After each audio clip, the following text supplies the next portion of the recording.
Hello guys, আজ বানাবো ঘরোয়াভাবে সজনে ডাঁটার তরকারি।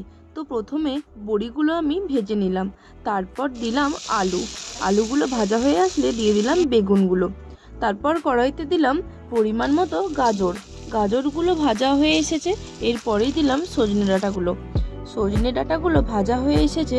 তারপর কড়াইতে দিলাম পরিমাণ মতো তেল, কেটে রাখা লঙ্কা, তারপর তার সাথে দু একটা তেজপাতা, কেটে রাখা টমেটো দিলাম।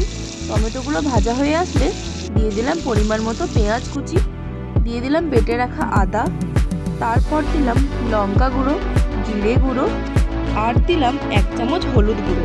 তারপর পরিমাণ মতো জল দিয়ে নাড়তে থাকলাম। তারপরে কড়াইতে দিলাম তেল ছাড়ার পর ভেজে রাখা সবজিগুলো কিছুক্ষণ নাড়ার পর দিয়ে দিলাম পরিমাণ মতো জল। এই তো রেডি এবার সজনে ডাঁটার তরকারি। ভালো লাগলে লাইক, শেয়ার